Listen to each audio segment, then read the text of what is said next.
শনিবার সন্ধ্যারাতে শহর উপকণ্ঠ বাবুল চৌমুনি এলাকায় চাঞ্চল্যকর হত্যাকাণ্ডের ঘটনায় ধৃত এক অভিযুক্ত।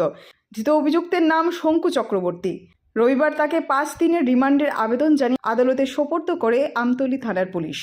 এই ঘটনায় জড়িত অপর অভিযুক্তদের খোঁজে তল্লাশি চালিয়েছে পুলিশ।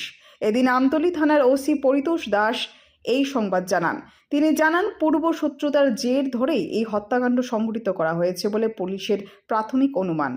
গতকাল সন্ধ্যা অনুমান 7টার সময় আমাদের কাছে খবর আসে বাবুল চৌমুনি দুর্গাপুর এলাকার রাস্তার পাশে একটা মৃতদেহ পড়ে আছে। এই খবরের ভিত্তিতে আমরা ঘটনাস্থলে যাই, গিয়ে দেখি যে একটি লোকের গলা কাটা অবস্থায় রক্তাক্ত অবস্থায় রাস্তার পাশে পড়ে রয়েছে।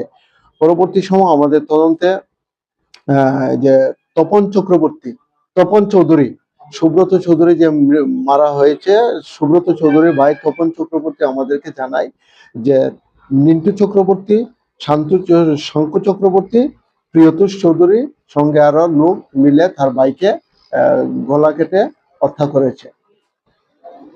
আমরা তদন্ত নেমে শঙ্কু চক্রবর্তীকে আমরা অ্যারেস্ট করি এবং পরবর্তী সময় একটা আমরা সুনির্দিষ্ট মামলা নেই, যার number Amtali PS case number 108।